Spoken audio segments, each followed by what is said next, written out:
court. Original head, doing it like this. Yeah.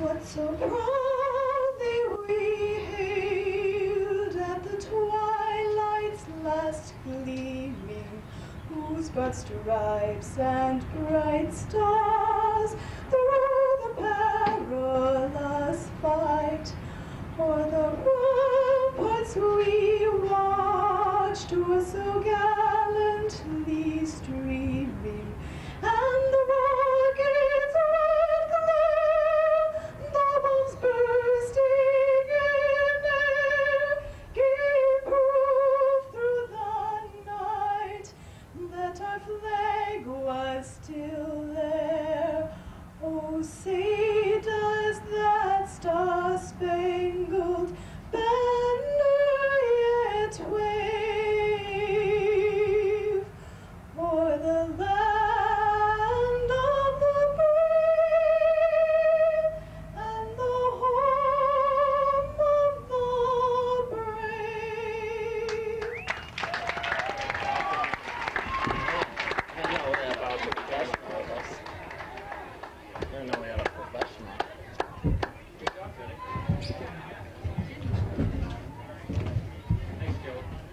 Well, good evening and welcome, everybody. Here we are getting ready. Metro Area Sports Rap Productions is proud to present tonight's baseball game of the week. The Minneapolis Aquatennial Youth Baseball Tournament coming to you from Parade Stadium right outside of beautiful downtown Minneapolis. And tonight we've got an exceptional matchup as we feature two teams coming in, one team representing Minneapolis and one team representing Shoreview. Two intense teams, and we were here just watching the first game before this one. Two teams playing a great game, but now we're moving up to another A's division. We're coming into the 12 and 13 Cubs, and it should be an exciting action. Ryan Young along with Jason Wolske, welcoming him to his second broadcast now of youth baseball. And Jason, we're looking for a lot of things, as that you mentioned in the opening, that the teams are getting bigger and the players are looking a little larger.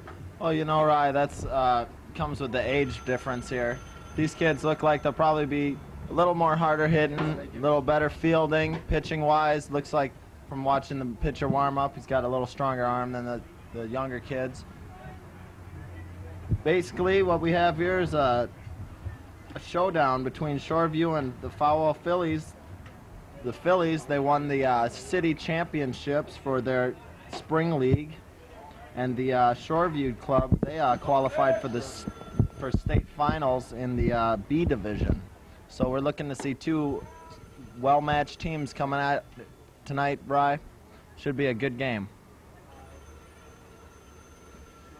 Well, as we get ready to start, we've got 5 innings of action here. Somebody answer that dang phone. I hope it's not my mom. Go ahead, answer it.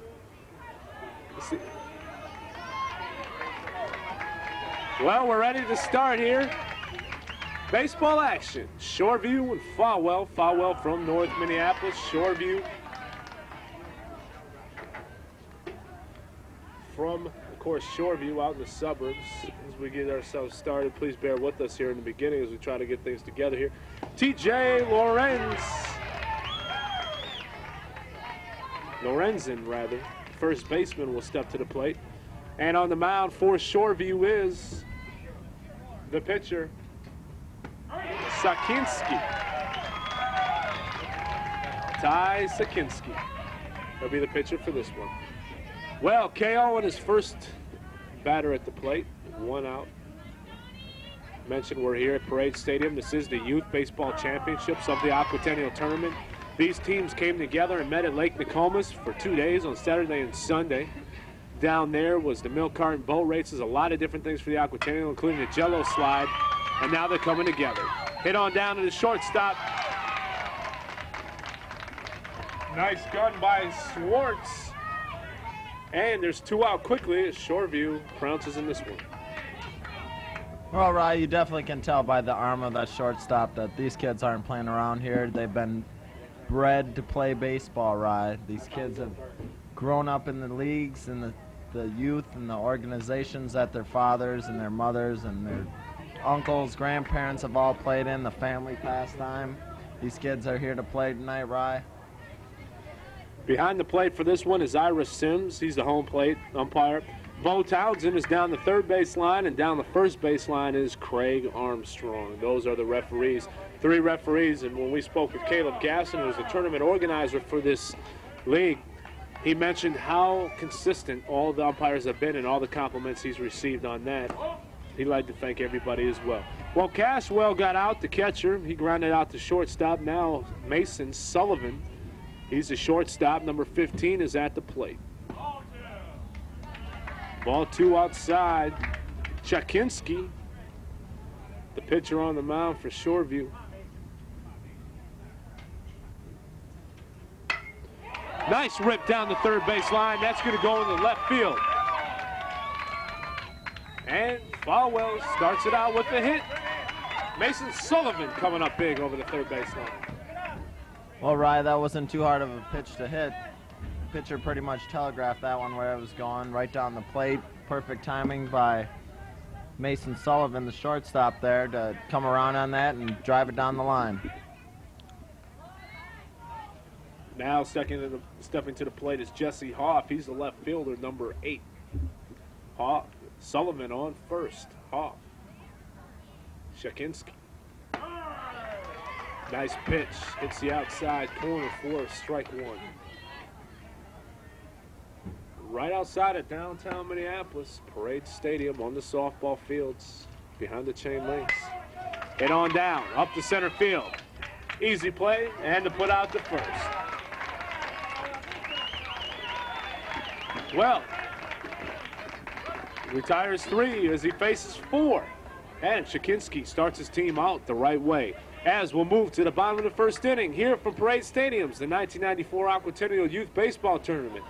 No score. We'll be right back. Stay tuned as Metro Area Sports Rap Productions provides the exclusive coverage. We'll be right back.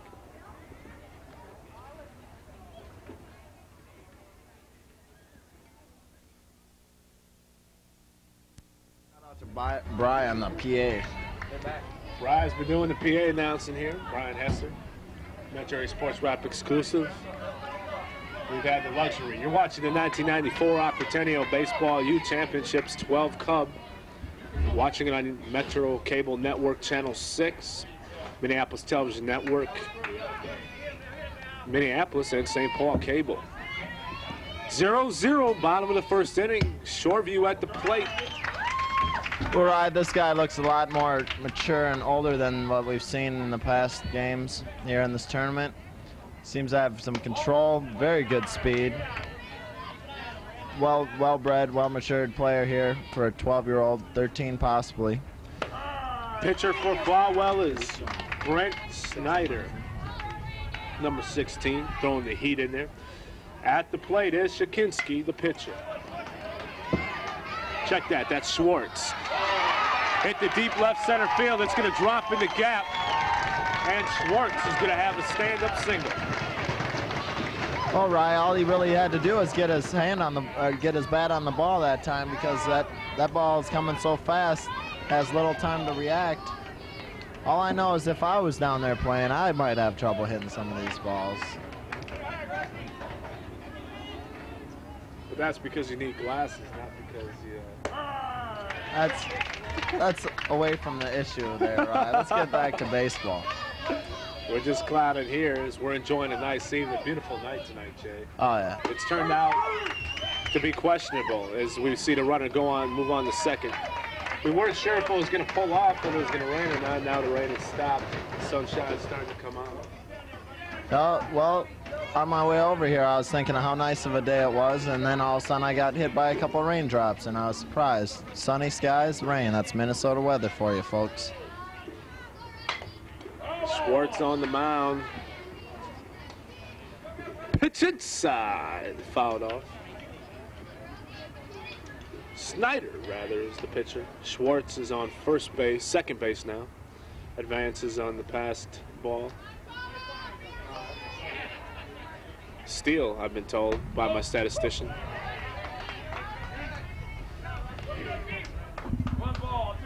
Up to bat now is number 23. That's Poser. Rusty. Hit on down. Shortstop. And no play anywhere. Runners in the corners, babe. They're getting excited. You know, Ryan, that's a real tough hopper for that shortstop to catch. He gave a valiant effort on it, but still didn't manage to come up with the ball. Run it. See what Shoreview does in the game plan here, Ryan. Whether if now, stepping to the plate is St. Peter. This is Joey St. Peter. He's the first baseman. Runners in the corners. He's got Schwartz on third and Poser on first. Snyder, the pitch. Fakes the bunt. It's going to go to the backstop. Again, you got to go back to the fundamentals when you describe things. Not getting in front of the ball as the catcher. That goes to the backstop. Now they've got runners in scoring position at second and third right there. Right, what they need to do is they need to make sure that the pitchers are in there. The heat is part of the game that comes with it. But he just needs to make sure he gets that in the catcher's glove. It's hard for the catcher to handle a fastball like that at a young age. Not to mention, most importantly for youngsters out there, the fundamentals, the catcher, if you're going to be a catcher, you got to get in front of those balls, do everything possible to keep in front of them. If you fail to do that, you create those pass balls and give opportunities to runners that need not be there.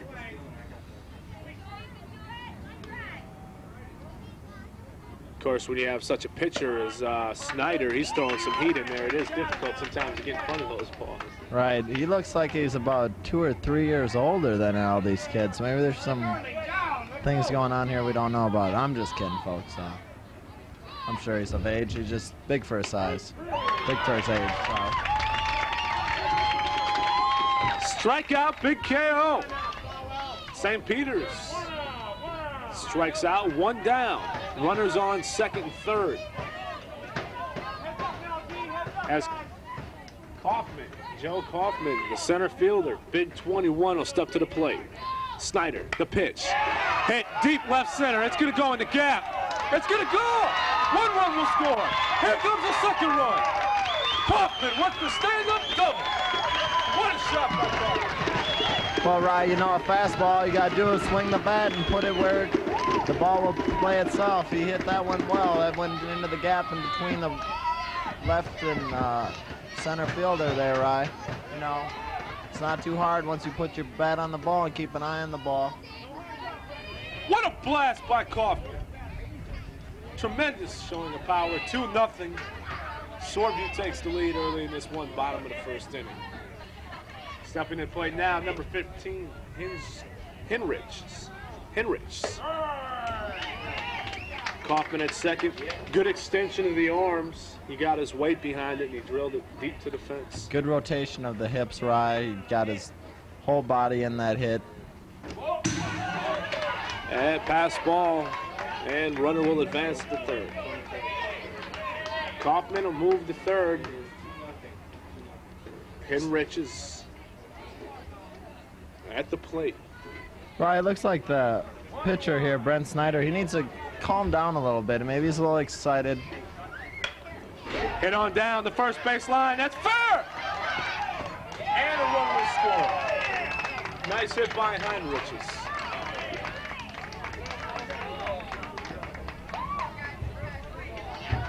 Well, right, looked like there was a little miscommunication of who was going to field the ball there. The first baseman and the second baseman were over there, and who was going to cover first place. And the batter got to first, uncontested. Well, now to the plate, number 24. That's going to be Dolphin, John Dolphin. one of the subs in the field for this team. He'll be batting as Henrich is on first base. Nice hit over the first base. 3-0 now. Shoreview on top. Swing and a miss by Dolphin.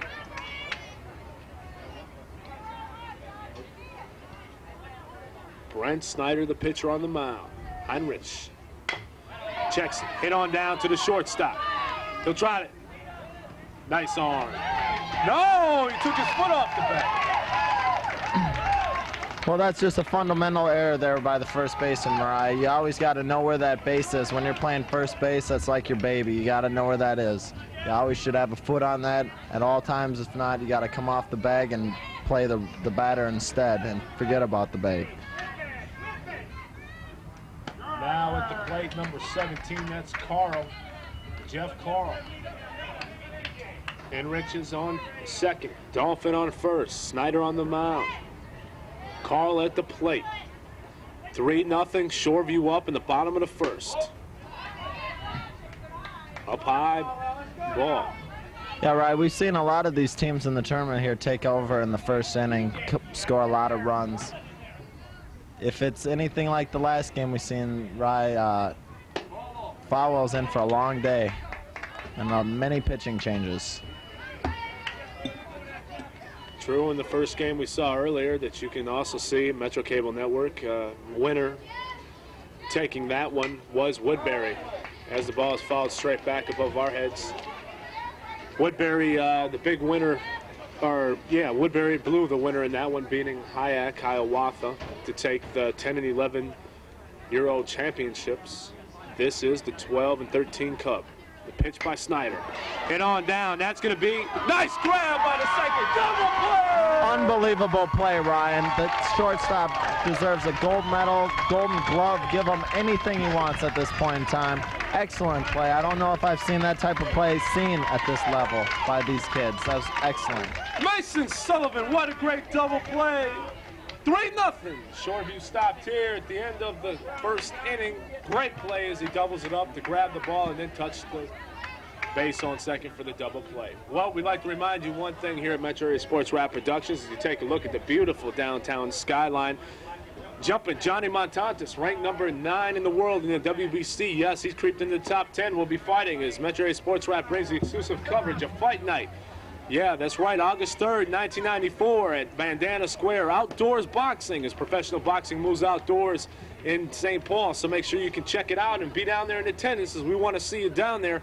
A lot of big names on that card, and it should be a great time as Metro Area Sports Rap provides exclusive coverage. Well, we're going to take a break. We'll be right back. Shoreview has already got themselves a 3-0 lead, but Folwell has earned their right to be in a championship game, so you know they're going to come back. Stay tuned. We'll be right back. You're watching Metro Area Sports Rap Productions of the 1994 Youth Aquatennial Baseball Championships.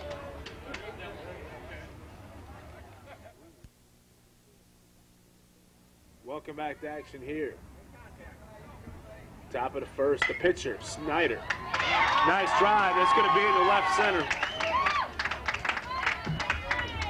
And the pitcher, Brent Snyder, helps his own cause, Jason.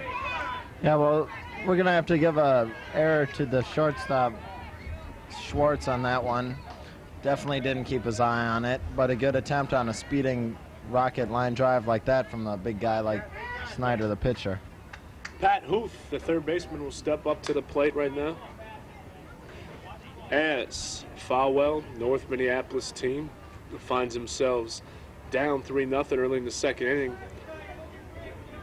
Big team. I heard a couple people mentioning up here talking about there's never been a home run over the fence here during the Aquatennial baseball tournament. A couple players look like they could do that here today. Oh, this guy right here looks like he possibly could do it, Rye. If they try not to too hard defensively, strategy-wise, on the put out of the Snyder on first, but this guy definitely looks like he could put one out of here. 300 feet is the out. 300 feet, I believe, is the fences all around, wrapping around. There's not much of a breeze. There's only about a 5-mile-an-hour breeze that's coming out of the west to southwest, so it's not really going to cause any effect on the game so much. The lights are on here. And fouled straight back. Almost had a souvenir. Well, I wouldn't mind having a souvenir there, Rye. These kids showing that they deserve to be here. Come out, show the fans. I'm glad to see them out here to support their kids and their teams and their communities. It's just an overall good evening here, Rye, down at Parade Stadium. Pitch is up high.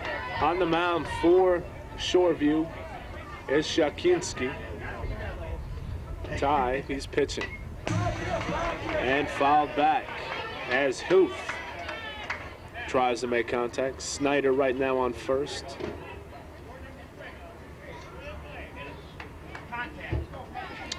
We'll be blessed with the presence of the Aquatennial Court. Will be with us later on. Talk to them a little bit about some of the things going on, as well as the president of all that. Later on, we'll have an interview with the person who's thrown this all together, the big organizer of this whole tournament. Many years of tradition building up here in the baseball tournament. He's done an excellent job at putting this all together, Caleb Gaston, and we'll talk to him later. As well as maybe have a word or two with my man Brian Hesser, who's working the scoreboard today. Maybe talk a little bit about some of the youth training programs that Metro Area Sports Wrap has set up. He's been involved in a couple sessions in assisting in the teaching of some of those club-fed youth, and we'll touch base on that. But right now, we've got runners on first and second with number 18, Egan, up to bat. Hit on, that's going to go. Overthrow. 1 run will score for Folwell. Snyder will come around. And runners on second and third. Right, what we're looking at here is that was just a matter of bad relay between the outfielder and the shortstop. Miscommunication. The ball got past the shortstop. You should keep your eye in contact with that fielder and make sure that you make that play, because that would have stopped that run from scoring right there. Well, now at the plate, number 24, that's Peterson.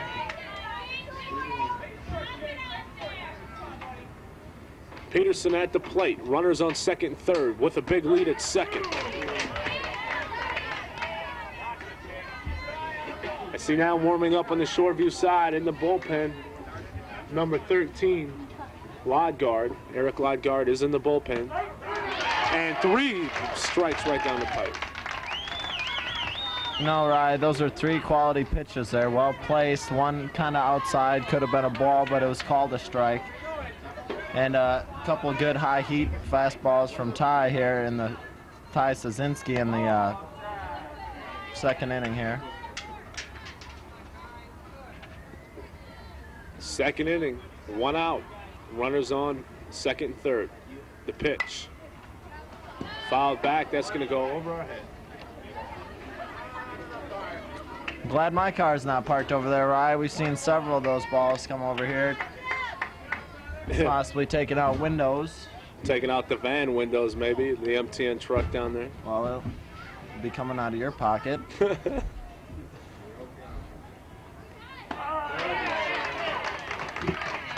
Yep, that's what insurance is for. On the mound, number 19, Shakinski. He'll look in and deliver. Hit right field, high pop up. That's going to drop. And another run comes across as Hughes scores. You know, Ryan, I don't think that this Folwell team was fazed much by the opening 3 runs by this Shoreview team. They've came out and shown that their bats are in working order and that they're ready to win this game also. A big blue trophy over here that says, winner of this game takes all. I think anytime you've got a championship game and you've got players of the caliber of Shoreview and players of the caliber of Folwell, you like to see a game like this where it goes down to the wire. I know the first game, an interesting fact, when we saw that actually that Hyack versus Woodbury game, Woodbury actually was beat by Hyack on the Saturday of that tournament and then came back to beat them big 11-2 with that victory. Last year at this 12 and 13 Cub game, it went down to the 5th inning with the run scoring late in the 5th inning to decide that game. Well, the old Swipperoo, he's going to steal home. Well, Ryan, that's the old trick play there, expecting the catcher to throw out. Usually they don't make the play at second, not expecting the runner on third to come home like that, but it worked for him.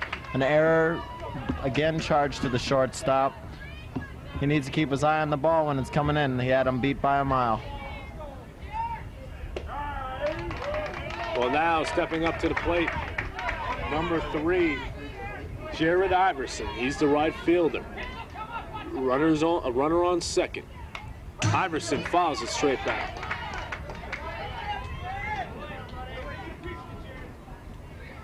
Again, the Folwell Phillies from North Minneapolis. Again, another city versus suburban matchup here. The pitch. Shakinski takes out the second one and looking. Second person this inning, he struck out. Got to tell you a little bit that his pitches may be coming in seem a little low, but they're breaking up a little bit, possibly grabbing that strike zone.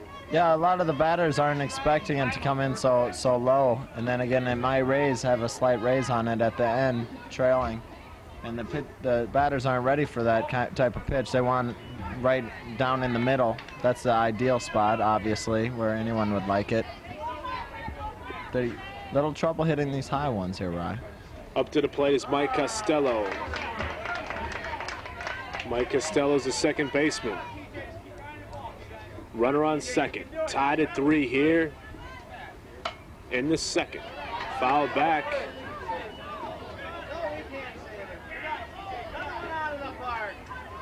You getting it?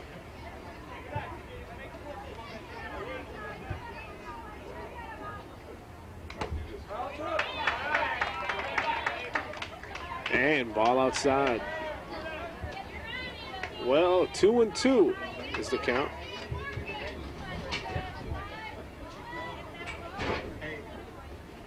Three to 3. Runner on second. The pitch inside the Cashwell.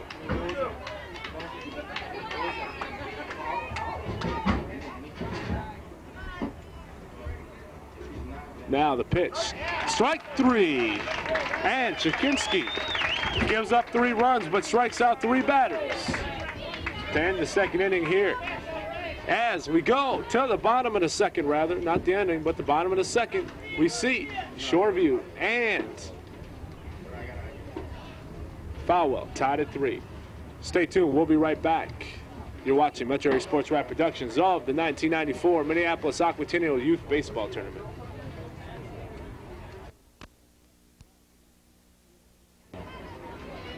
Well, the Howard Poley Pro-Am Basketball All-Star Game, some of the top talent from college to pro. Make sure you can check it out Saturday, July 30th at 7 p.m. at Central Gym in Minneapolis. Metro Area Sports Rep will provide the exclusive television coverage of that. You want to make sure you can check that out. There's going to be a lot of top talent in that game, and it's very exciting. Last year, Glenn Rice scored 55 points as he came up to play in that game here. Well, 3-3. Bottom of the second inning, Folwell and Shoreview tied up here in the championship game for the 12 and 13 Pee Wee Cub, or Pee Wee Cub, 12 and 13 Cub rather, for youth baseball. All right, we had a pitching change while we were gone. Now pitching for the Phillies is number 21, Tony Caswell, who came from the catcher position. Therefore, the catcher position was substituted by the shortstop, T.J. Lorenzen, and the pitcher, Brent Sutter, moved to first base. Well, the Folwell Phillies feeling they need to make a change early in this one. And there's one out quickly. Now stepping to the plate is number 9. Check that, that must be 19, Shakinski. Shakinski hit on down to third base, bobbled. And safe to Shakinski, beats it out. All right, error charge at the third baseman there. Third baseman is Pat Huth. He needs to come at that ball a little differently. Come in with his head in there, look for the ball, instead of just trying to get a glove on it and make the play. You need to keep your eye on the ball the whole time. That's the key of the game. Tried to bunt it on down the line, out of bounds. Up at the plate is number 10, Stallsburg. That's Greg Stallsburg. Shikinski's on first. 3-3, bottom of the second. The pitch. Foul straight back.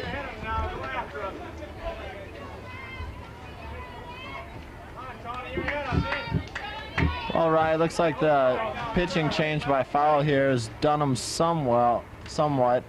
One out here, and pitcher seems to have a little more control than the big guy Snyder did. But you never know. We'll see how things go here as the game continues. The pitch, hit deep in the gap. Ooh. That's going to go. Ooh. They can ride that all the way to the fence. Cutting the corner. Here comes Shikinski. He's going to try to score. There's going to be a play at the plate. And he's safe. Shikinski's safe at home.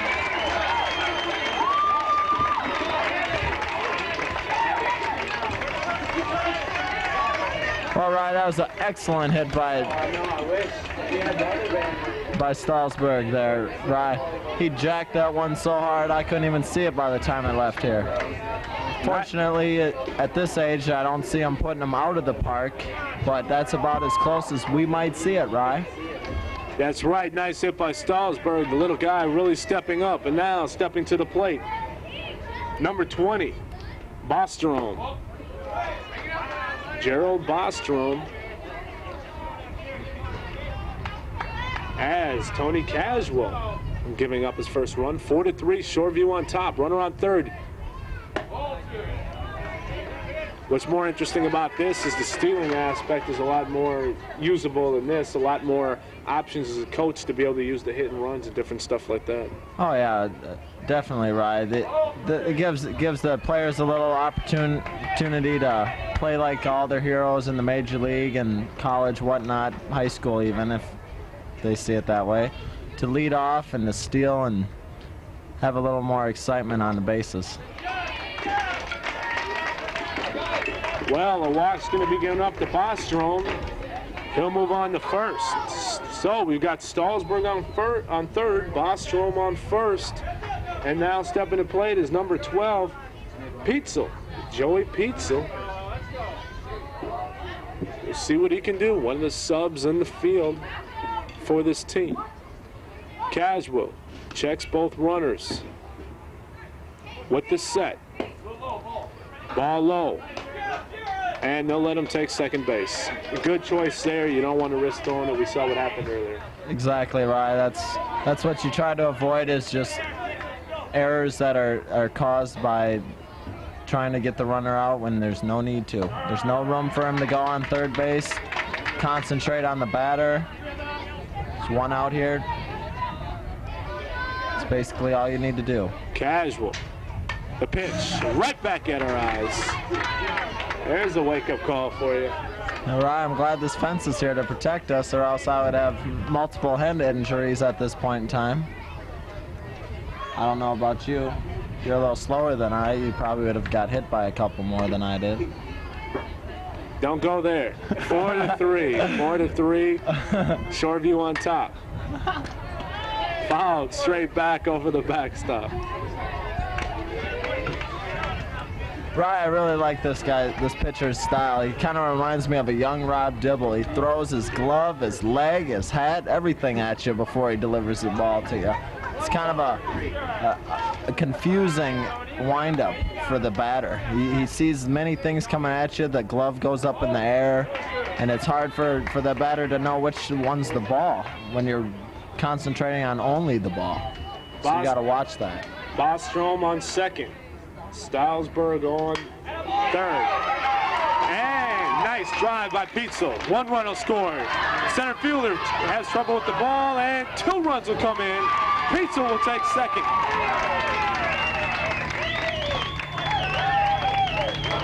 Well, this has been a game of offense so far. Yeah, it really has been, right? We haven't seen too much outstanding defense except by the shortstop there, who was playing earlier. He made a nice diving catch earlier in the game, but so far it's been a lot of hitting, some pitching, but not much.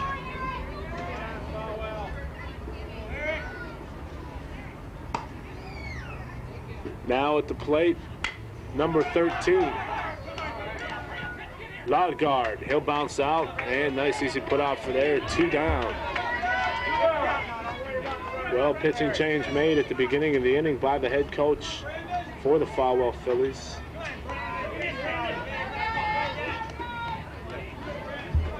Don't have that for you. We'll get that head coach's name for you as soon as we can for the Folwell Phillies.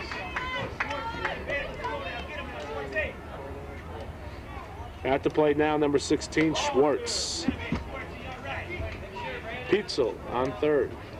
Head coach for the Folwell Phillies is Lauren Lorenz.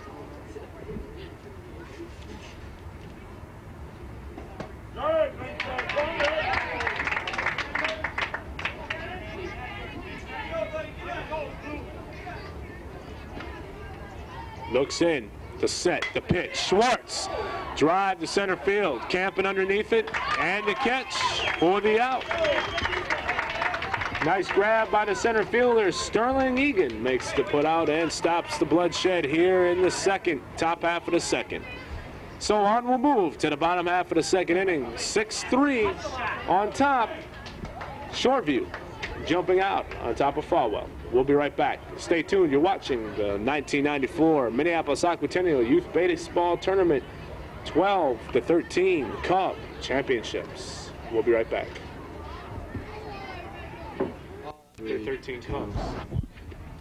Well, welcome back. Beautiful downtown shot of the Minneapolis skyline here in the heart as we're back to action here. Ground down to first base, and an out quickly made there as Folwell drops 1 out already.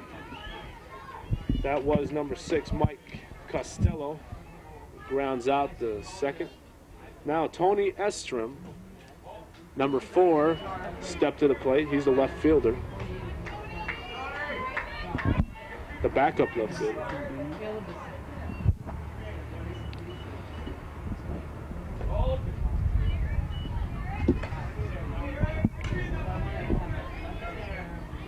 We have a pitching change.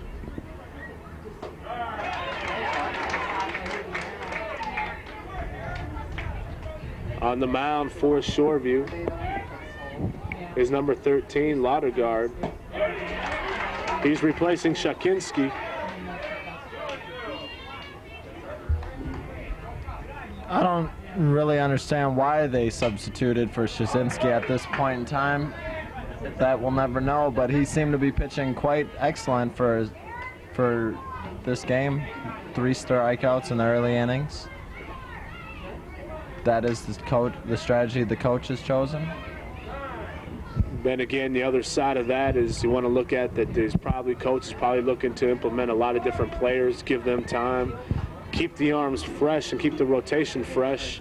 Like to see the depth in the bench to be able to go to another pitcher with the second inning. You know he's got to have a couple others waiting, especially when Shakinski struck out 3 in the first inning. And taking the strikeout there is number 4, Estrim will drop. That's the 4th strikeout, I believe, in this one so far. 2 outs here. And TJ Lorenz at the plate for Folwell. Laudgard looks like a little bit bigger pitcher. He's a right-hander.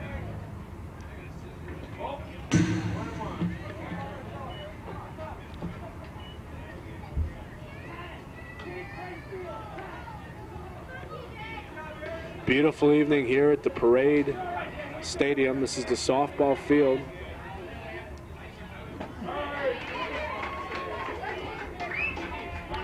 We have phones ringing off the hook here, right? Everyone wants to get a hold of us, it seems like.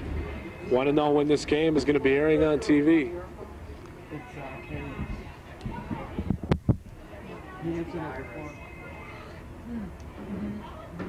It's 6-3, fouled back.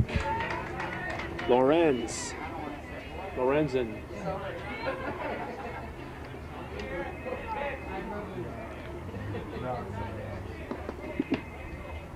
It's just starting to get dark out here, Rye. Both these teams excellent in their leagues. Like I said earlier in the broadcast, that the Shoreview team has qualified for the state finals in the B division. They qualified for that. And the Folwell Phillies, they won their city championship spring league just this past spring. So these kids pretty much play all year round, I'd imagine then, right? Most of them try to get in what they can. Of course, the one knock to Minneapolis baseball is the fact that you only can play about 4 to 5 months out of the year. If you're down in Florida, you get 6 or 7 months, 9 months, 12 months out of the year, really can make it difficult. But what a beautiful evening it is here. And of course, you're watching Metro Area Sports Wrap exclusive coverage of the Minneapolis Aquatennial Youth Baseball Tournament from Parade Stadium.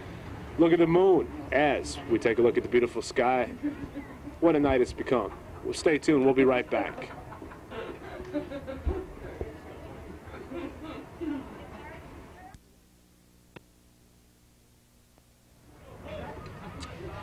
Welcome back. A beautiful evening here at Parade Stadium as we're watching the 12 and 13 Cub Championships right outside downtown Minneapolis. Boy, that looks like a pretty shot right now, Jay. Oh, definitely. That's a beautiful view of the city, right? It's great to be here. It's great to have this opportunity to broadcast my second game now. My first one went a little rough, but I got over it, and baseball's new for us, but I'm sure we'll work with it and have fun with it, the way baseball should be. 6-3, kind of laid back, just kind of taking it as it comes. 6-3. Shoreview hasn't been laid back in the scoring categories. In just the third inning here, they've trounced Folwell to jump out 6-3, coming back with 3 consecutive one-run innings, or 3 consecutive run innings. And now smacked on down, shortstop. Nice kick to first, and there's the first out. Well, joining us again is Jamie Lowe, president of the Minneapolis Aquatennial this season, 1994. And actually joining us for the first time during this broadcast, but spoke with us earlier during a different broadcast here. Welcome back, Jamie. Thanks for the great baseball analogy by calling Aquatennial season. Yep, that's true. That's true. We were just talking about a little bit about the Aquatennial and the baseball. It's almost kind of, what's neat about the Aquatennial is that you get out all the time and that you have an opportunity to get out in the summer and do a bunch of different family events and stuff like that. I think that's great about baseball is that they both happen in the summer. They both do happen in this time of the year, and it is a great time to be out. Too bad the Aquatennial can't run in the winter or something like that. Well, that's exactly correct. And you're right. The Aquatennial does encourage volunteerism and people to spectate and participate as well. And it's just fabulous to see these young gentlemen out this evening playing a terrific game of baseball under some beautiful skies in an Aquatennial tournament. Now, what are some of the things that the Aquatennial has right now and some of the events that have been going on that the Aquatennial has been involved with and yourself? Well, actually, I'll begin with what's coming up, and we have the on Wednesday evening at 8:30 p.m. on Hennepin Avenue, beginning at the Basilica of St. Mary, just opposite Loring Park. We have the granddaddy of all Aquatennial events, the Torchlight Parade, and we conclude Sunday evening at dusk with a fireworks show originating from Boom Island, just near River Place. Early this weekend, yesterday we had the milk carton boat races and the gelatin slide over Lake Nokomis, and of course the baseball tournament, the preliminary rounds. Yep. And today we really celebrated our senior citizens here in Minneapolis with some bingo and an arts and crafts show. And previously on last Friday we had a seniors walk down just through these lovely gardens here through Loring Park and in front of the Walker. Yeah, indeed. The Aquatennial has shaped and shifted its different symbol, traditionally having the type of sailor symbol.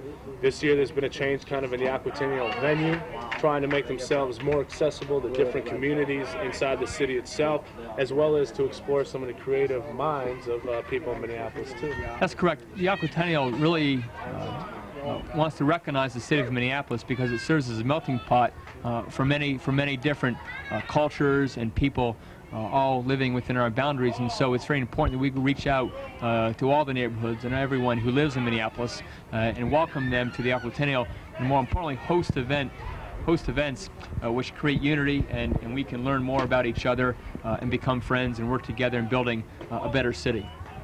Now sitting also to my right side is Jennifer Dock and Karin Gustafson. They're two of the princesses who have been partaking in all the different ceremonies throughout the past week. And what has it been like for each of you, first Jennifer, to be a princess and to be involved with something like the Aquatennial? Well, the Aquatennial has been an unbelievable experience for me for this past year. The chance to get out there to the communities around Minnesota and the Midwest, Wisconsin and the Dakotas, and spread the word about Minneapolis and what a great city we have here and what a great festival that we have.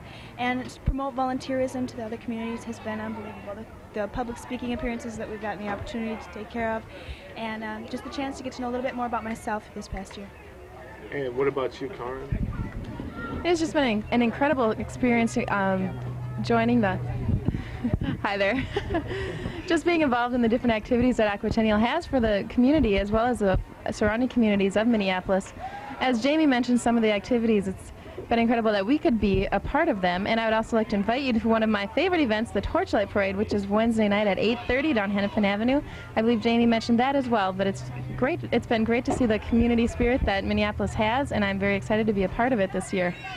Now, by being a princess, you have certain duties and certain things that you're required to do for becoming a princess. What are some of those things that each of you have partaken in?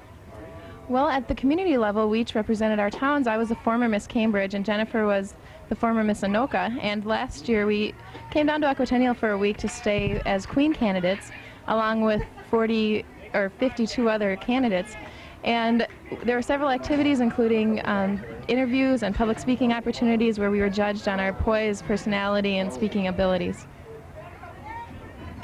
Now, you had to do different things, Jennifer, in order to become a princess in your own community. What was it that you had to do as an individual in, say, Anoka to end up where you are here today? Well, also at the local level, I had several public speaking and interview appearances in which we were judged on poise, presence, speaking ability, and overall package. So in Anoka, I was the ambassador, which I went around the state of Minnesota, and then also the Anoka program has a trip to Japan for their queen. Japan is trying to establish Halloween as a festival there, and so we are fortunate enough to have a program with Japan in which I went there as an ambassador for them. So. Wow, cool. Now, do you have any idea how many people have you competed against to earn the title as official princesses of the Aquatennial? Well, one other thing that with the other 52 candidates, the Queen of the Lakes program, the candidates that get involved in it are all queens of their communities. Queens are ambassadors of the local communities around the state of Minnesota. So, however, we had 52 queen candidates last year, and if you multiply that by 10 to 20 candidates for each community from which they were from, that's about how many it took to get to where we're at today. Well, 6-3, we're in the fourth inning. Shoreview's on top of this one. And it's been a great time for the Aquatennial. You know, one thing that I think each of us is grateful for this summer, the weather. Last couple of years, it's been cloudy, it's been overcast. Now, this year, finally, the Aquatennial gets a break, and you've got some pretty decent weather all across the board. That's right. You know, when the Aquatennial first began 55 years ago, they actually created a rain fund so that if events were rained out, they'd still be able to make money. Of course, that fund was quickly depleted after a couple of years, and then the Aquatennial began to purchase rain insurance. But now, that being so cost prohibitive, we've gone the less expensive route, but more creative method of just going to church frequently and praying often for sunshine. And so far, we've been very fortunate. Well, a beautiful night here is baseball taking place. Nice drive, and camping under it in left center, and Shoreview makes the out. But you know, really, rain, the most negative effect of rain, for instance, would be this evening when these young gentlemen wouldn't be able to play this championship ball game. And despite, you know, we can say we lose money and we lose revenues and so forth, but really, the greatest damage really is that these young players wouldn't have the special opportunity of playing a championship baseball game in the Aquatennial tournament. Now, the Aquatennial, a lot of events that the Aquatennial has actually planned and worked with, and I've sat down with some members of the Aquatennial committees in helping them to shape and form everything today for our broadcasts. How do they go out and find different events that they want to have a part of the Aquatennial and establish those events and stuff like that? Well, that's an excellent question. We really have some criteria because our constituency really serves everyone within Minneapolis, be it young and old and rich and poor and so forth. And so we try and identify events which we believe develop a cross-section of people either as spectators or volunteers or participants. And this evening's just a terrific example. In their prior game, we actually had a City of Minneapolis team versus a suburban team, and really that's truly the spirit. When people from different communities and different areas of the Twin Cities can come together and not only unite on a team, but also compete against each other in a friendly competition. True, and again, we're blessed to have here Minneapolis Folwell versus Shoreview. Again, a city versus suburban team. What has been one thing that you found most exciting about the Aquatennial so far this year personally? Well, I really need to share with you that the volunteer spirit which does exist in the Aquatennial is just phenomenal. For instance, we have roughly 1,200 volunteers who devote a tremendous amount of time and energy and commitment to the Aquatennial. It really begins with the 7 vice commodores that the Aquatennial is fortunate enough to receive the benefits from, and we have one individual, Ann Verma, who's the vice Commodore of the sports division, and she actually runs this tournament. And as you can see, it's a very well-produced, well-run baseball tournament, and it's really a tribute to her and all of her volunteers who have participated.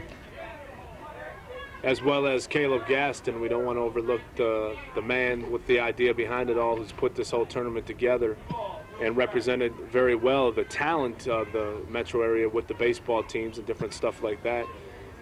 That's right. It's really individuals like Caleb who step forward and show initiative and say that really approach the Aquatennial with an idea, which again combines some family fun and some community spirit. And they approach the Aquatennial, and we go through a review process, and this certainly fit our expectations of what we think the Aquatennial is all about.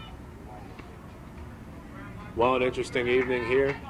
What have you guys, as I talk now directed toward Karen and Jennifer, what do you guys take from this event, or what do you see yourself taking from this event, either personally or maybe something as a step in your life or whatever it may be? What is something that you feel like you've gained from your participation in the Aquatennial this year? I personally have gained many valuable experiences just in dealing with people, because we have made many appearances where we meet several people, and it's just been wonderfully well. We have had public speaking opportunities, which have been just invaluable to anyone, and just I've learned a lot about myself as far as perseverance and budgeting my time, and all in all, it's just been an incredible experience for me. I would have to say that the event here tonight, the youth baseball tournament, culminates everything for what it's been for me, the chance of getting involved, the youth and the old. The Aquatennial has something for everyone, and that is what we've been promoting all year, and that's what I think this event really proclaims to me, and that's what I'll be taking away from it. Okay, as we move in, the game will continue on. 6-3, Shoreview on top as they take a look at the trophies that they want to win. One will take first, the other will take second. The decisions will come in just a few minutes. Stay tuned. You're watching Metro Area Sports Rap Productions presentation of 1994 Aquatennial Youth Baseball Tournament from Parade Stadium. Good job, man.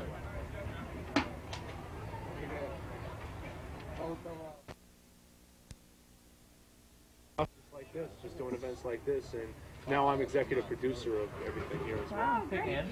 Well, we're back to action here. 6-3 on top of everything.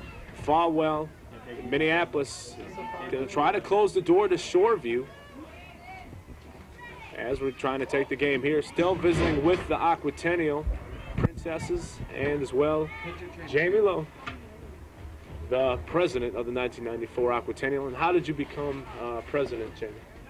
Well, in October I was approached by their board of directors, and I used to work for the Minnesota Twins and coordinated the 87 and 91 World Series, and they thought that given my event planning experience that I might be able to provide some expertise to the Aquatennial, and so the board of directors nominated me for the position and then elected me president for the 1994 Aquatennial, which is really truly a great honor and thrill for me to have a positive impact upon the city of Minneapolis. Yeah. And the Aquatennial, how many events does the Aquatennial consist of? Do you have any idea? Well, there are actually 27 really key events which we have within the Aquatennial. There are about 20 additional, almost sub-events, if you will, but we really provide primary support through funding and through volunteers and technical expertise to 27 events. Now, as I talk to the princesses again, Jennifer, first you, and then Karen, what do you plan on doing with the future now, as far in terms of your life and different things like that? What are you looking forward to? Are you going to go to school, or what's your plan of action? Well, I'll be back out in Oregon next year, which is where I attend college, and I will be graduating with a degree in 2 years of history and political science with a minor in German, hopefully going on and using my public diplomacy skills as a foreign service officer with the State Department. And I will be a junior at Bethel College this fall, majoring in biology with an emphasis in pre-med, and hopefully I would like to go on to become a doctor specializing in either sports medicine or general practice. Okay, as we're taking a look at the pitching mound, going over some things is Folwell down 6-3 here. My guess is that they probably are trying to ensure that the lead doesn't grow much because they're still in striking distance here in the 4th inning. Well, so you have a lot of experience actually with baseball then, Jamie. I really do, and that's why I made a point of coming here this evening and staying for both games. I love baseball. I've witnessed a lot of games at the professional level, both in the minor leagues and at the major league level, and this really reminds me of my experience in minor leagues where we, of course, played in Orlando, Florida under many beautiful skies, such as this evening. Pitch underway as Shoreview's up. Well, as we get ready to wrap some things up, and I talked to Caleb Gaston and some other people who have been witnessing this whole event here. Jamie, I'd like to give you the opportunity to say what you would like to the metro area and to the viewers out there who are watching this on behalf of the Aquatennial and yourself. Well, thanks, Ryan. I really would just like to extend a hearty thank you to all the volunteers who have made this event happen, including our Vice Commodores, the Sports Division, Ann Verm, her assistant, Vicki, and Caleb Gaston, really the founder of this tournament, and to all the other individuals who have really had a positive impact in producing this tournament. Without their dedicated support and vision, the Aquatennial would not be as strong as and serve as a positive community impact as it does today. Well, and the same thing to you, Jennifer and Karen. Something you might want to say to whoever may be watching out there. Well, for 55 years, the Aquatennial has stood for traditional family fun and community spirit, and I can't think of a better event that exemplifies that than the Youth Baseball Tournament. And I'd like to thank everyone for joining us and for making the Aquatennial what it is, and to please participate in the events that we've got going. We've got another week of the Aquatennial coming up, and we've got some great events. The Torchlight Parade coming up on Wednesday, and then our Queen's Coronation on Saturday night, held at the State Theater. Please come out and join us. We'd love to see you. And I would like to say that for each year, Aquatennial is a success not only due to the volunteers and the community spirit, but also due to our corporate neighbors. Our sponsor for this event tonight is Lutheran Brotherhood, and I would like to give them a hearty thanks for everything that they do to promote this youth fun for everyone. And I would like to thank them and all of the other corporate sponsors involved in the Aquatennial.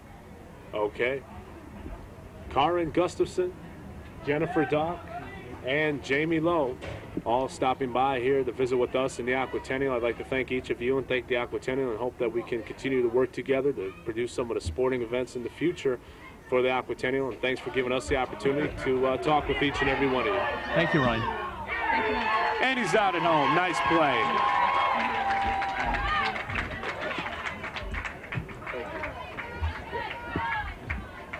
Well, nice play. The play there at home. Snyder making a move there, and Jay, you've been watching the game, stepping aside for the beautiful princesses to sit down here. Anytime, Ryan, anytime. Well, it's a beautiful Aquatennial, beautiful tournament we've had so far. What puzzles me is that this Folwell team has chosen to bring back their original starter, which is Brent Snyder. Now he's pitching again. Seems to be throwing him in there. Still down by 3 for this Folwell team here in the 4th inning. I think the bats kind of went to bed. The bats went to bed a little more here than they have in the earlier innings, Rye. Turned into a pretty sound defensive, all-around good, hearty baseball game by these kids. Well, I'd like to ask Caleb Gaston if he could take a couple moments to come down here and talk with us as we come up here. It has been interesting to watch it materialize. Shoreview opened up, scored 3 runs in the first 2 innings. Since then, Folwell's done a great job of shutting Shoreview down. Well, Caleb, a great tournament coming to an end here. Your comments and thoughts about the whole tournament so far? Everything's going real well right now. Hopefully, Folwell's going to make it a little bit more interesting as these strikes on strike 3 and the third batter out. See if Folwell can get some runs and make it a little bit more interesting going into these last 2 innings. But overall, the tournament has went real well. A little bit of adversity on Saturday due to the rain factor from Friday night. And a little bit of field maintenance, but other than that, everything went real smooth. Now, you're working on some things away from this tournament as well to try to increase the city youth and get them involved more on the baseball side and do some positive things on the baseball side. Can you fill in our viewers as far as some of the things and some of the goals and objectives you're trying to achieve right now? Okay, I guess what my main goal is to promote baseball in the inner city during the summer times. As you well can see, that, summertime is one of the most occupied time for a lot of the kids that have no school. And I think what we need to do is promote something other than, basketball, football, track, and other sports, and not neglecting baseball as a primary sport also, just making sure everything is just covered. So what we want to, hopefully, my goal is to try to promote baseball in a more positive manner to encourage kids, to let them know that, yeah, you can get a scholarship in football, you can get a scholarship in track, you can get a scholarship in basketball, but you can also get a scholarship in baseball. If you put your grades together and you have the skills to play baseball, then that's what you need to do. And, just as well, I've talked to you and I've talked to several other people. There's a lot of kids playing basketball that have just as much skills to be playing baseball. And that might be where their opportunity lies to get to that higher level of education. And you don't have to go to a major school, you can go to a smaller school, but you need to fine-tune your skills now at this level. And also, idle time is a time where kids have time to cause a little bit of trouble for themselves. So we can get them in the evening times, be playing baseball, they're preoccupied at time, that's what we need to do. And so that's what that's what my goal is, to try to encourage kids to play baseball as much as possible during the summer months. Now, there may be some people out there watching interested in becoming more involved with baseball. If they are interested in partaking in your positive venture to try and increase city baseball and try to help you and the things that you're doing and the people that are supporting you, how can they get in contact with you? Is there some kind of address or phone number you can give them to get in contact? Well, I'm based mostly because I'm based out of Powderhorn Park. So they can call the park anytime they get any kind of information that they're interested. I got a list of, what I'm doing is I'm leaving them a list. I'm explaining to Powderhorn what I'm trying to do and to encourage kids to play baseball. And what they're going to do is take down names and numbers for me, and I will contact the people from there. And that phone number is 348-4512, and that's over at Powderhorn Park. Anybody interested? And what we're going to try to do is, like I told you during the first game, is we're going to try to bring return baseball to the inner city, and address it that all kids can play baseball. Now, baseball, a lot of people will say that it's tough in the city to put together a baseball team because with a lot of city teams, there's so much fluctuation, moving, indecisive housing and different stuff like that. You've actually got an idea of how to encompass something with an all-metro type league. Yeah. We've already initially started something on that level. We're participating in the South Metro League. That's a league that's based out of the south part of Minneapolis and on out to the south suburbs. And we're participating. We have like 4 traveling teams. We're playing teams like Burnsville, Chaska, Prior Lake, Bloomington, Eden Prairie, Apple Valley, Egan, Rosemount, and the list goes on. And so we're participating in that league right now currently. We have, like I said, 4 teams participating. 2 of our teams are in second place. One of our teams placed in the AAU. We have 1 team that's placed first in the B League of the South Metro League. So we're doing real well, So there's encouragement, and what we're going to do is we're going to go off of this right here, what we got as far as encouragement, and go to the next level and try to continue to do the same thing to progress baseball in the inner city. To be honest with you, I can't do it alone, so I do need people to call that number, to help us in any way, fashion, or form. If you're interested, you want to know what we need to do, then that's what we need. Just give us the call down at 348-4512 at Powderhorn Park. And like I said before, I'll have a list of people, and then we're going to do our meetings and everything after the season's over with, so we can start on for next year. To give everybody here a sense of tradition, tell us a little bit about the evolution of this baseball tournament, how it all began, and where it stands today. Well, originally we started almost 7 years ago. Okay, 7 years ago I had the idea that we need a tournament to combine the Minneapolis program, baseball program, to the suburbs, and inviting teams from all over the area to participate in this tournament. And this is what I wanted to do, and what a lot of the idea behind the whole thing was to encourage, is to at least encourage the Minneapolis program and other programs what we need to do to bring our program up to the level where it needs to be at. And that's not saying that our kids are any less skilled than these kids, but it's just the fact that we just need to fine-tune our skills so we can play on a consistent, because as you well know, the name of the game as far as baseball is concerned, you got to be consistently, fundamentally sound. And consistency is the main thing that you need to do. Yep, correct. And so I think that's the most important thing, is consistency and fundamentals. And both of those tie in hand in hand. You must be excited about the growth in some of the other teams, such as the minor league teams like the Millers and the Loons here in Minneapolis. That other team that we don't televise that's over in St. Paul. The Loons. And the Loons and the Saints. And the Millers. The Millers. Yep.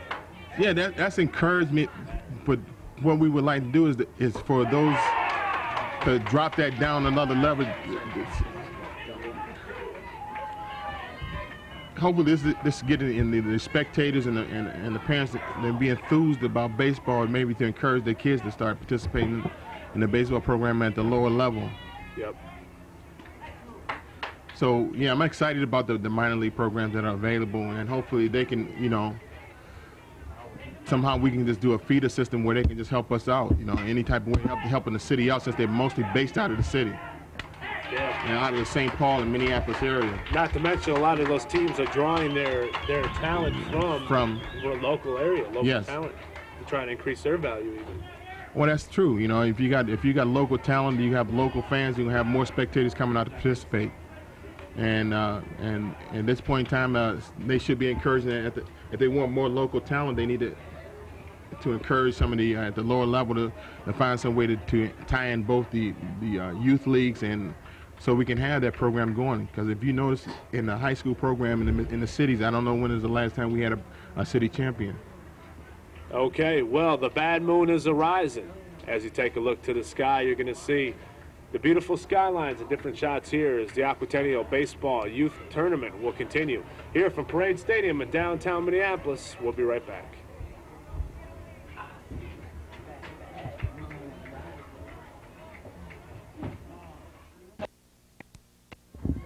Well, welcome back to action here. 6-3, Folwell on the mound.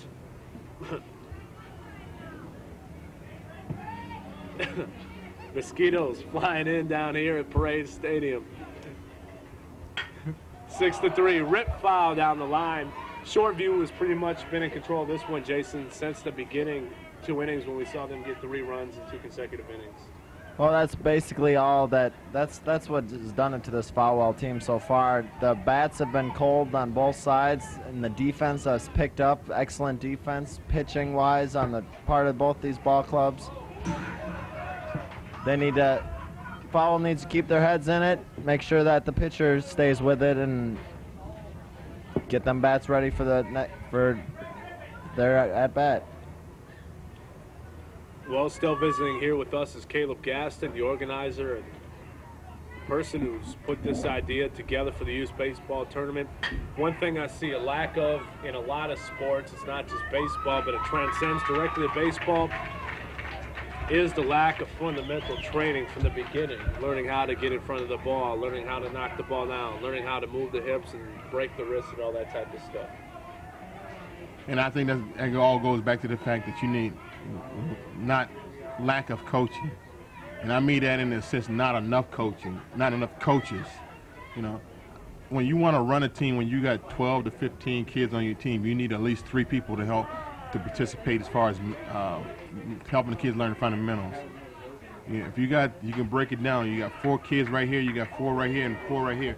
A coach can work with 4, but you're working with one coach and like 12 to 15 kids. It's kind of tough. But you do need coaches and you need volunteers to commit. And that's all basically what it comes down to. If you want to give up around about 8 to 10 hours of your week, instead of watching TV and explaining the game on TV, go out and show some kids how to play the game. And that's an ideal thing. You spend that time doing that, watching TV, watching the same thing you could be actually doing physically, and that's teaching some kids how to play baseball. And it's not going to help. It's not going to cost you nothing, but a little bit of your time. So I encourage all the male adults to get out there and female adults to get out there, whether it's softball or baseball, to help these kids out as far as learning the fundamentals of baseball. Well, this is the 12 and 13 Cub. Last year we were in kind of a similar game. I believe the final score ended up being like 7-6, where they came back from behind in the last inning, put some runs up. So this one isn't over yet.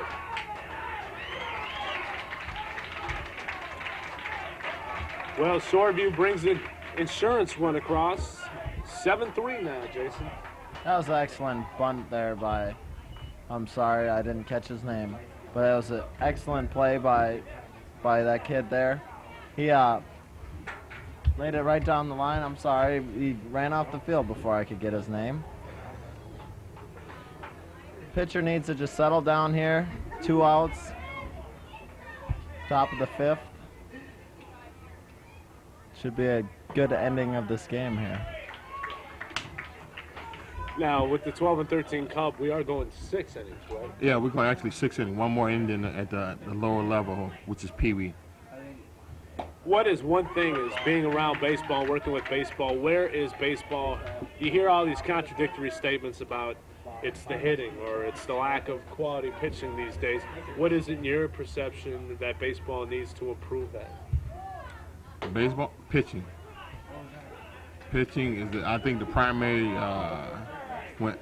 if you notice it, if you're going through the major leagues and everybody's looking for pitching. The defense and the offense is going to be there, but when you have lack of pitching, from top to bottom, you can't go nowhere. If you look at Detroit Tigers, they're a good offensive team, but they have no pitching. All their earned run averages for the Detroit Tigers is above 6. So they're averaging like their first 5 pitches are averaging like 6 runs a game. So I mean, like, there's at that point in time, if you're giving up 6 runs, you got to score 7 or 8. So the lack of pitching is one of the primary things we're looking at. As far as baseball is concerned. Well, 7-3.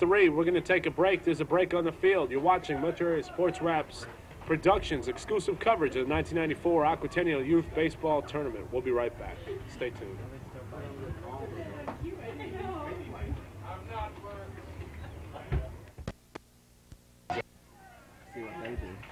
Welcome back to action here. Up top, Cam. We're in the booth, sitting right above home plate. 7-3, last inning. Last chance for Folwell to try to come back, down by 4 runs here in the 6th. Yeah, right. This is basically their last chance. Top of the 6th, down by 3 here. But Shoreview team has the lead. I think this Folwell team, what they need to do is they need to really get their heads in there, their bats in there, and want to win this game. It doesn't seem that they have as much enthusiasm. Not to take any away from them. They've definitely shown that they deserve to be here with their talent. They just need to settle down a little bit. It's top of the 6th, no outs. They definitely can do it. Okay. Well, we've been speaking with Caleb Gaston. I'd like to thank you, Caleb, for joining us here. And hopefully we'll be able to do things in the future and work together in the future to help promote baseball and help promote the awareness in the inner city and different stuff like that. Thank you. Thank you very much, and glad to have you guys down here. Enjoyed your announcing. Enjoyed your coverage. Keep it up. You're doing a good job. Thank you. Thank you, Caleb.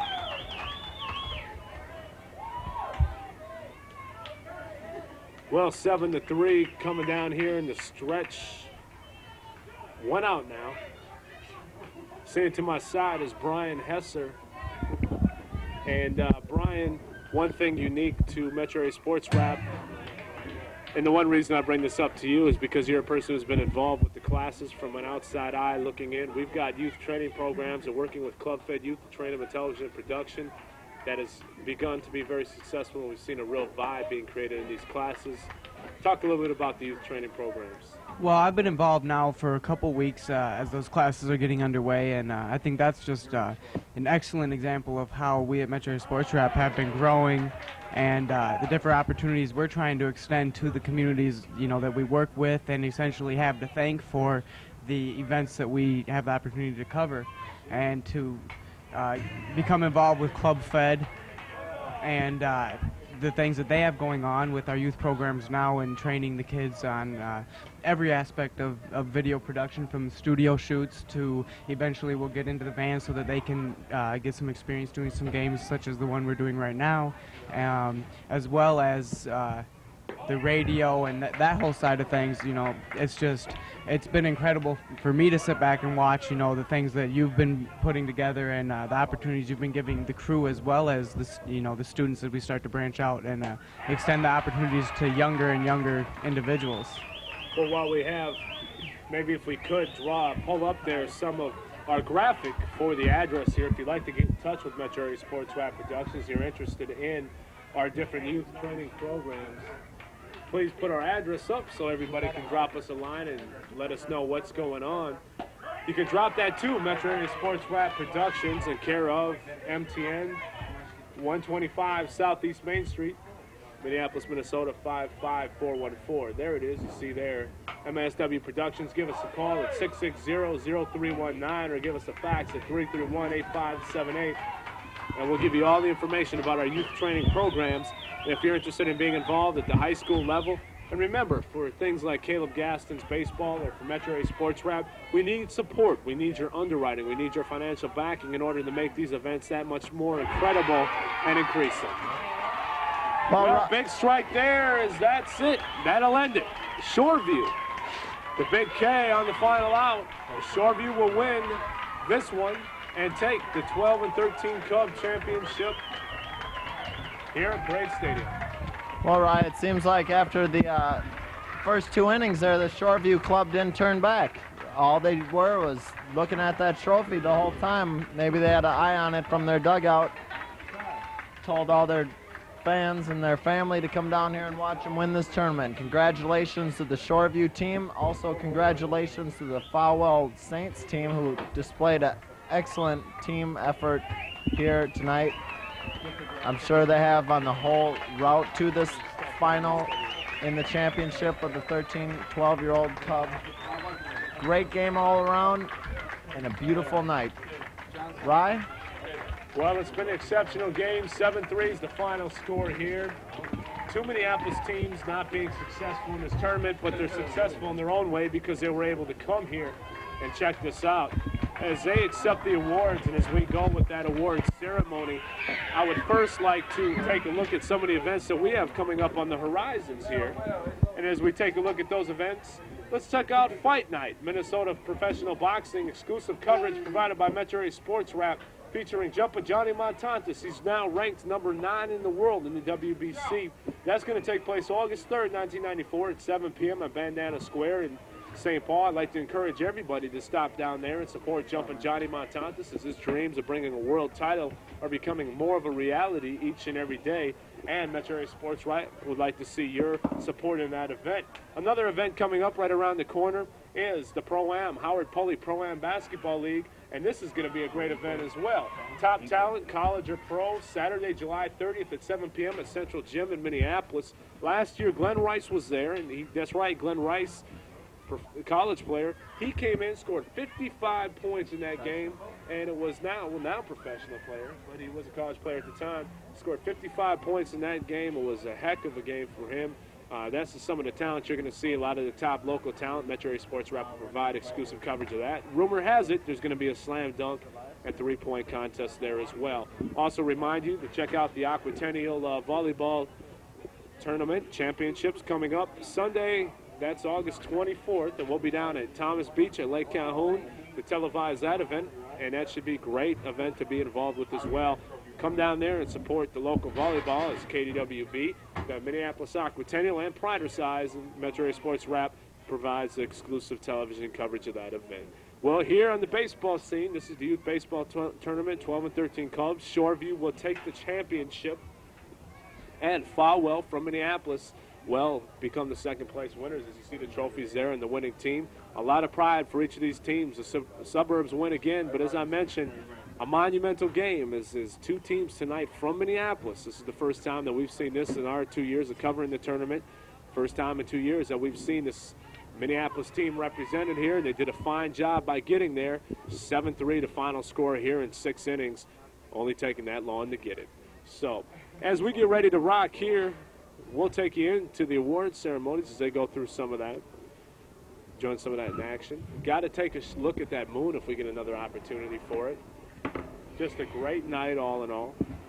It's been fabulous to cover the baseball team. Yeah, right. You know, it's wonderful for these kids to get an opportunity to play at Parade Stadium. It's a pretty big stadium here for these kids. I know as a kid when I was growing up, my dream, at least it wasn't my sole dream, but it was to play in Parade Stadium or even the Dome. You never know, Ryan. One of these days we might see one of these kids playing in the Dome in one of our own Minnesota Twins uniforms or some of the other affiliated teams that we have in our minor league systems. Yep, you never know exactly what's going to happen or how it's going to turn out, and that's true. A lot of people, I'd be the first one to admit that there was a point in time when I would dream of playing in a place like this in a championship game. I think no matter who you are, if you're playing for first or second place, you've got to have a lot of pride. You've got to look at that with a lot of respect and admiration. And a lot of these youth have accomplished something by being here themselves this evening and playing in this tournament, as the Aquatennial has provided them with an opportunity, as well as Caleb Gaston and his crew. I'd like to send a special shout out to the referees who helped assist in this game this evening. Their contributions are great. Craig Armstrong was the first base ump, Bo Townsend was the third base ump, and Ira Sim was the home plate umpire this evening. Well, you see the princesses and princesses, beautiful downtown Minneapolis. People still playing the other side of the fence here. Really, truly a beautiful skyline, as the princesses are now giving the trophies out to the second place Folwell team. If I was a member of that Folwell team, I'd be very proud of myself and proud of my coaches and my parents and everyone who've got me to that point. Second place is definitely nothing to hang your head over. They've done a great job to get here.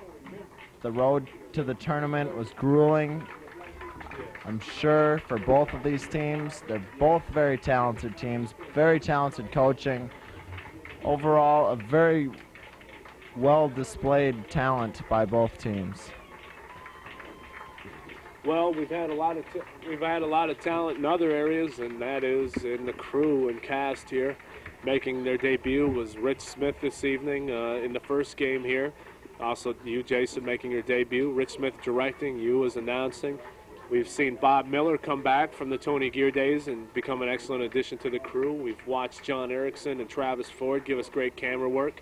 Brian Hesser has assisted us up here and has assisted Caleb Gaston and the Aquatennial crew in their things that they've done.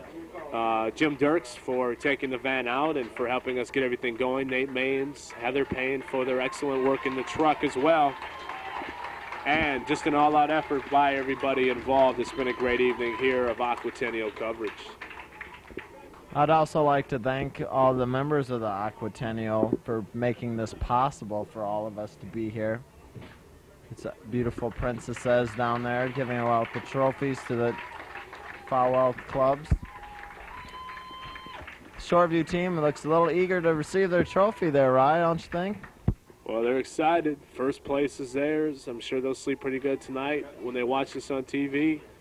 Congratulations to everybody on Shoreview, and Shoreview area team has taken the championship, and they represented their city well. And it's kind of hard for a couple of us hardcore Minneapolis people to have to bite that, but nevertheless, Shoreview, excellent showing. The suburbs have beat the city twice tonight. But again, as we mentioned, just a token because the fact that a Minneapolis team was even in it here tonight. And we hope to be across the street in about 3 months. That's a sad thing, Jay. About 4 months, we're going to be sitting across the street, probably in Ice Gardens, doing some different coverage. Yeah, that's a possibility. That's in our frame of mind. Hockey would be a wonderful opportunity for our crew. I don't think that's as publicized as most of the professional sports that in our time. I think that baseball definitely, as Mr. Gaston said, needs to be brought back into the community. It's America's pastime, a piece of the apple pie, you might say. It goes hand in hand with the American dream. That's baseball for you. That's right. That's right. And one last time before we wrap up and before we go here, we'd like to take a look at those graphics again. We'd like to remind you to come on out and help support Metro Area Sports Wrap and support everybody we're involved with, as Metro Area Sports Wrap provides the exclusive coverage for Fight Night. Take a look, make sure you can see it, make sure you can be there, as we want to bring all that top stuff to you there and all the top quality sports programming. Johnny Montantis, congratulations to him in cracking the top 10 now at number 9 in the world in the WBC. That's the World Boxing Commission. Great job by him, and he's looking for that big title fight and to bring it back here. And again, this will be outdoor boxing. And don't forget about the Howard Poli Pro-Am League. He's done a lot of great things down there at Central Gym to help promote that. Stop down there and see some of the top talent in college and pro and some of your local athletes and support that whole network. That's Saturday, July 30th at 7 p.m. at Central Gym in Minneapolis. So make sure you can check it out and go through the motions there. Well, back up here into the booth, and I think it's about time for us to wrap everything out and go out here in style, Jay.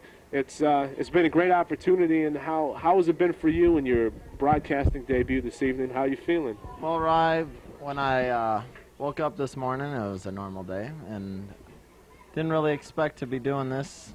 It's a good opportunity for me, and it's a good opportunity that this show and everyone that you've encompassed around it, that you give us all opportunities. I would like to thank you. I'd like to thank our crew for having just the best camera work. I mean, I can't say how good our crew is. There's no word that describes our crew. That's true. So, in this turn, I'd like to thank everybody involved with the crew and thank you, the viewer. Remind you to check out the show, Metro Area Sports Wrap. It's still seen Sundays at 5 o'clock on Channel 32.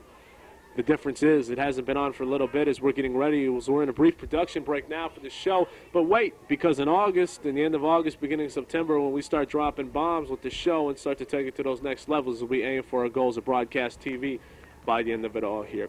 Well, it's been a great time for us here. For Jason Wolske and the cast and crew of Metro Area Sports Wrap Productions, I'd like to thank you for joining us this evening. I'd like to thank our affiliate networks, Metro Cable Network, Channel 6, Minneapolis Telecommunications Network, and St. Paul Cable for providing the coverage and allowing Metro Area Sports Wrap to extend our warm hearts out to everybody at home. I'd like to also remind you, you cannot reproduce this. Express written consent, without the express written consent, rather, of Metro Area Sports Wrap Productions and of Caleb Gaston and the Aquatennial. You cannot re-permit this or reproduce this in any manner and show this on any other station, so don't bite it. Just try to recite it. Okay, so as we go out here, I'd like to thank everybody for being involved.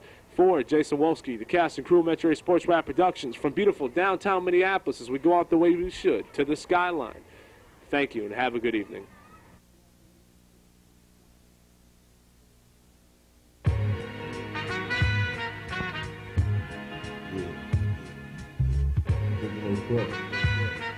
Original head, doing it like this.